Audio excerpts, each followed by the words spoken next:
दोस्तों नमस्कार। मैं नारायण अपने YouTube चैनल पर आप सभी का हार्दिक स्वागत और अभिनंदन करता हूं। जैसा कि आपको विदित है कि हम लाइब्रेरी साइंस संबंधी संभावित प्रश्न पत्र जो भी बन सकते हैं या आ सकते हैं आपके क्वेश्चन पेपर में, वो लेकर चल रहे हैं। कुछ लोगों के कमेंट्स आ रहे हैं कि सर हम कुछ वीडियोस देख रहे हैं, उनसे बेनिफिट्स नहीं मिल रहा है। तो मैं आपको बता दूं कि मैं एक वीडियो में 5 या 6 क्वेश्चंस नहीं करवाता हूं। चाहूँ तो मैं भी व्यूज़ पाने के लिए या फिर ज़्यादा लाइक्स के लिए एक क्वेश्चंस को 5 मिनट भी लेके बैठ सकता हूँ। आप चाहे तो मैं आपको डेमोन्स्ट्रेशन दे सकता हूँ उसके बारे में बताकर, धीरे धीरे बोलकर, लेकिन मैंने चाहा था कि आपका समय थोड़ा भी वेस्ट हो, क्योंकि परीक्षा काफ़ी नज़दीक है और हमें एग्ज़ाम निकालना है और हम 3rd ग्रेड की एग्ज़ाम की ही तैयारी कर रहे हैं, न कि PhD के लिए। चलिए समय न व्यर्थ करते हुए शुरुआत करते हैं आज के नेक्स्ट क्वेश्चन की कि CCC के अनुसार मुख्य प्रविष्टि में कितने अनुच्छेद होते हैं। बड़ा इंपॉर्टेंट और महत्वपूर्ण क्वेश्चन है, याद रखिएगा आप कि CCC में मुख्य प्रविष्टि में कितने अनुच्छेद होते हैं। तो CCC कॉलन क्लासिफाइड कैटलॉग है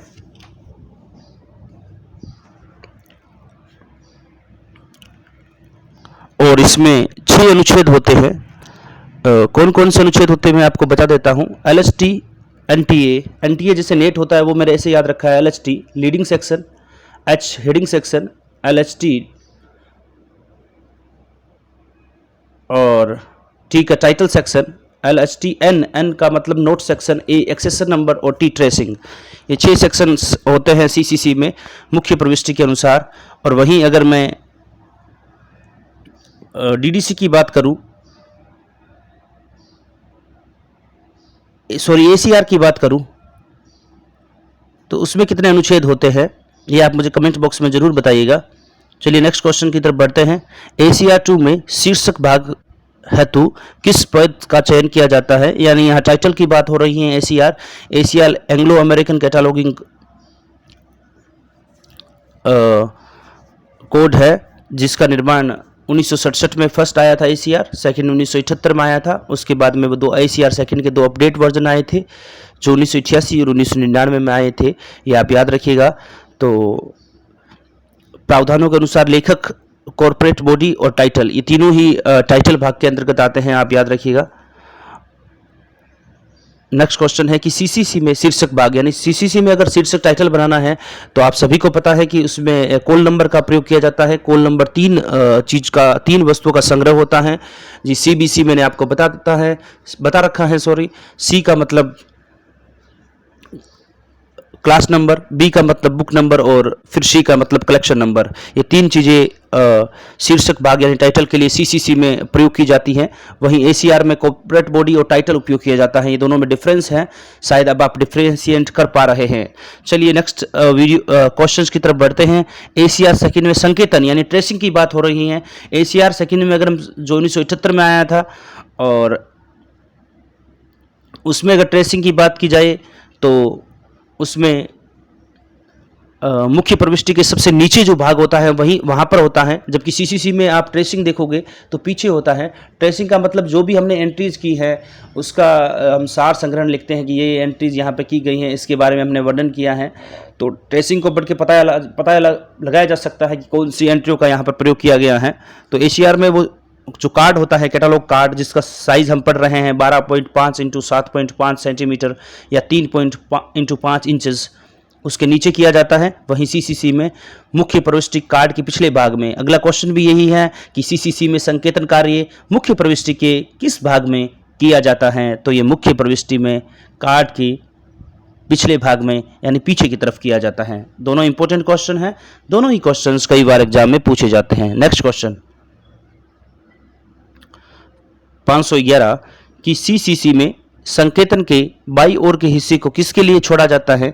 यानी CCC में आप देखोगे कि बाई ओर का जो हिस्सा है उसको छोड़कर ही एंट्री की जाती है, तो वो किस लिए छोड़ा जाता है उसका क्वेश्चन है। तो ये क्रॉस रेफरेंस जो एंट्रीज की जाती हैं CRE, उसके लिए छोड़ा जाता है, क्रॉस रेफरेंस एंट्रीज के लिए छोड़ा जाता है। नेक्स्ट क्वेश्चन है ISBD। तो आप मुझे कमेंट बॉक्स में बताइएगा, पिछले वीडियो में मैंने ISBD की फुल फॉर्म आपको बताई थी कि ISBD कि फुल फॉर्म क्या है और ये कब अस्तित्व में आया था। मैंने आईएसबीडी जी और एम के बारे में बताया था, वो भी आप बताइएगा कि आईएसबीडी जी कब आया, आईएसबीडी एम कब आया। तो आईएसबीडी का निर्माण इफ्ला के सहयोग से किया जा रहा है। International federation of library association 1927 में अस्तित्व में आया था इफ्ला। आरआरएफ 1972 में आया था, यूजीसी 1953 में आया था और यूनेस्को 1946 में आया था। और यूनेस्को का मुख्यालय पेरिस में है। वहीं आरआरएफ का कार्यालय वर्तमान में कहाँ है, ये आप मुझे कमेंट बॉक्स में बताने वाले हैं।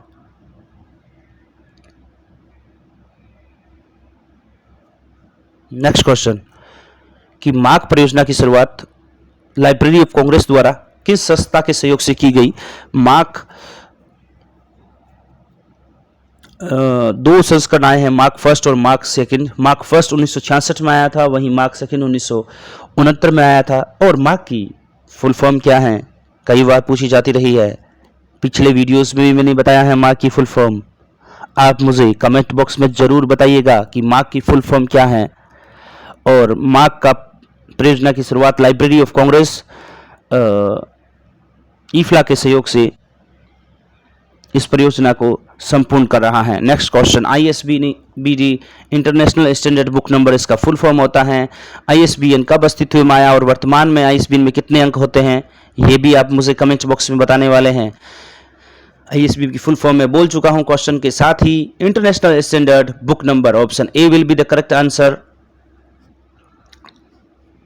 और आईएसबीएन वर्तमान में कितने अंकों का होता है, तो आईएसबीएन वर्तमान में 13 अंकों का होता है और 13 अंकों में इसके 5 भाग होते हैं। तो ये 5 भाग कौन कौन से होते हैं, 5वां भाग मैं आपको बताता हूँ। चेक डिजिट होता है जो 1 अंक का होता है। इसके अलावा 4 भाग और कौन कौन से होते हैं, ये मुझे आप, और कितने अंक्स में डिवाइड किया गया है, ये आप मुझे कमेंट बॉक्स में ज़रूर बताइएगा। आईएसबीएन 1 जनवरी 2007 से पहले 10 अंकों का हुआ करता था। नेक्स्ट क्वेश्चन भी यही है, देख लीजिए। आईएसबीएन कितने अंकों का होता था पहले, 2007 से पूर्व यह 10 अंकों का होता था। और इनको कब किया गया, तो मैंने आपको सन भी बता दिया है, 1 जनवरी 2007, याद रखिएगा आप। या आईएसबीएन क्या होता है, आप देखिएगा कि आपके बुक के पीछे छोटे छोटे से लकीरें, खड़ी लाइन जिसको हॉरिजॉन्टल लाइन बोलते हैं, वो बनी हुई होती हैं टुकड़ों में, उन्हीं को आईएसबीएन दिया जाता है।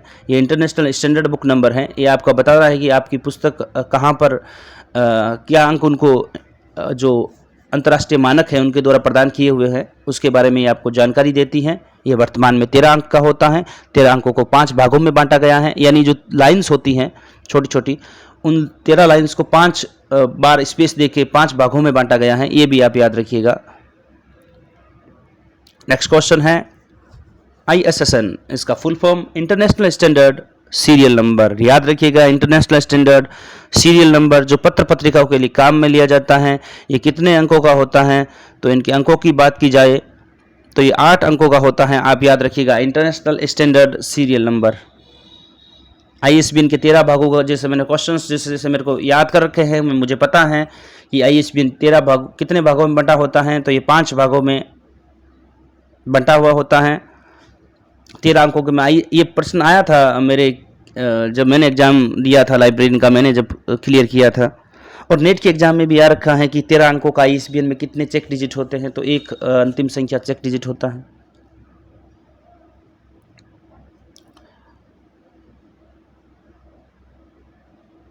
अगला क्वेश्चन है कि आईएसबीएन का प्रथम 3 संख्या किसे निरूपित करती है, तो ये जो प्रथम 3 संख्या होती है वो यूरोपियन नंबर को करती है, यानी प्रीफिक्स एलिमेंट्स या ईएन यूरोपियन नंबर भी इसे कहा जा सकता है। जो प्रथम 3 अंक होती हैं उसे निरूपित करता है। आईएसबीएन का द्वितीय भाग किसे निरूपित करता है, तो ये आप जरूर याद रखिएगा आईएसबीएन के बारे में कि ये language sharing country group individual good और territory, language sharing country group individual country और टेरिटरी को निरूपित करता है, जो इसका द्वितीय भाग होता है। यानी आईएसबीएन भारत में कौन प्रदान करता है, तो आप सभी को पता है कि आईएसबीएन भारत में राजा Ram Mohan Roy national agency for ISBN है, वही प्रदान करती हैं। और आरआरएफ की स्थापना मई 1972 में की गई थी। इसका वर्तमान मुख्यालय कहाँ है, ये मुझे कमेंट बॉक्स में बताइएगा।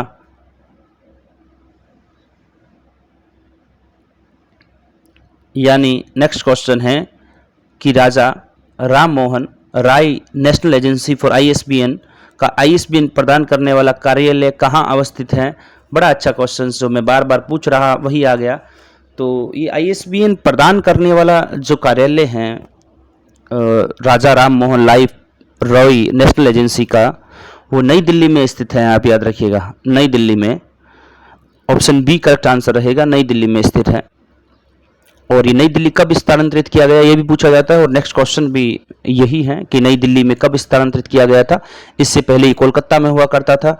कोलकाता के बाद में इन्हें सन 2011 में दिल्ली में शिफ्ट कर दिया गया था इस कार्यालय को। पहले ये जो आईएसबीएन है वहीं से कोलकाता से ऑपरेट किया जाता था, और वर्तमान में 2011 से दिल्ली में है।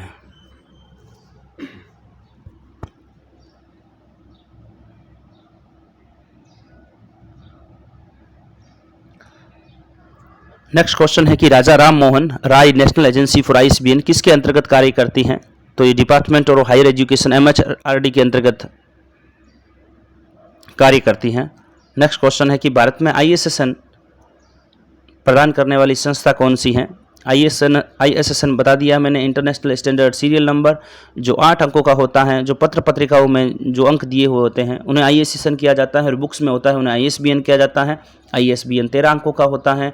वर्तमान में 1 जनवरी 2007 से, उससे पहले 10 अंकों का होता था। इन्हें 5 भागों में बांटा गया है। 5 भाग कौन कौन से हैं मैंने कमेंट बॉक्स में पूछा है। पहला यूरोपियन नंबर होता है, दूसरा लैंग्वेज नंबर होता है, और 5वां चेक डिजिट मैंने बता दिया।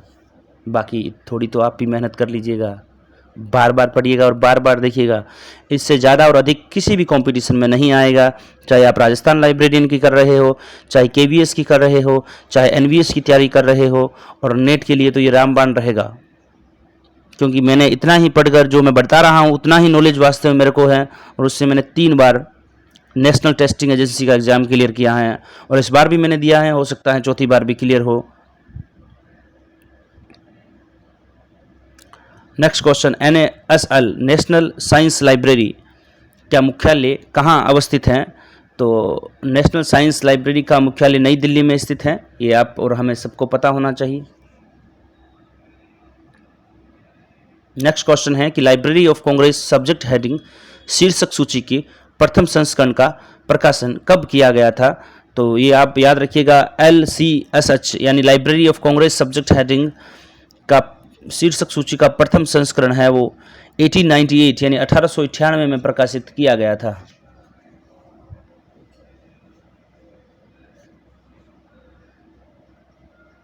नेक्स्ट क्वेश्चन है कि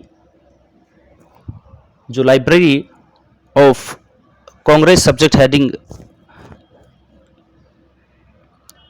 का प्रथम संस्करण 1898 में आया था, और शीर्षक सूची का जो अद्यतन यानी अपडेट संस्करण है वो कौन सा है वर्तमान में।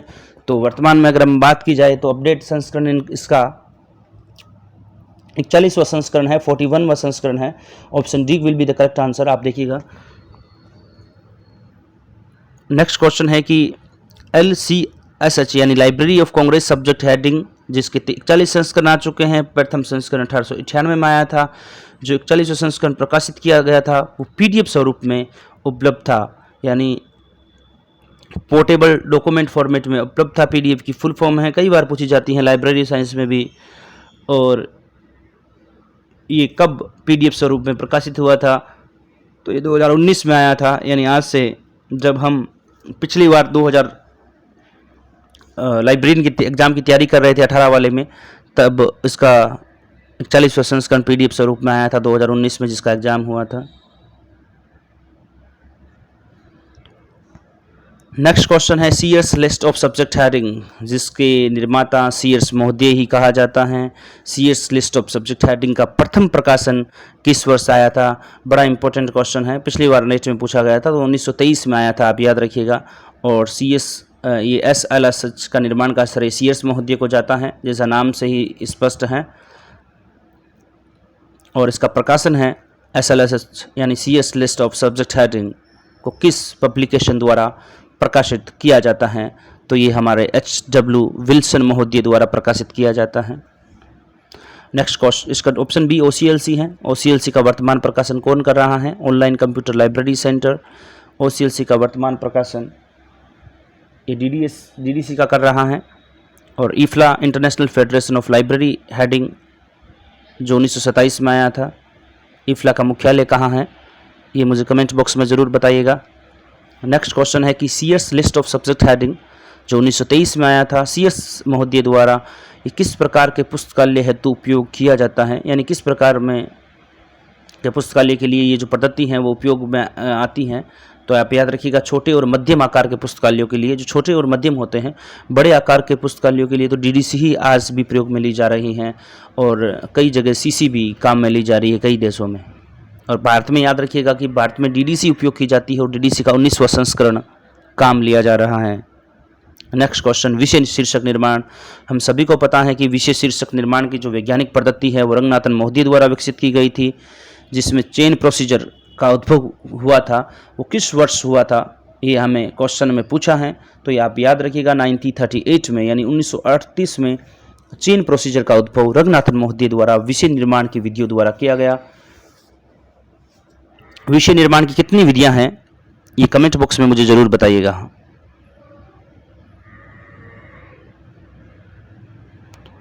विषय शीर्षक निर्माण के लिए रंगनाथन द्वारा विकसित श्रृंखला पद्धति का निर्माण किस पुस्तक में किया गया था?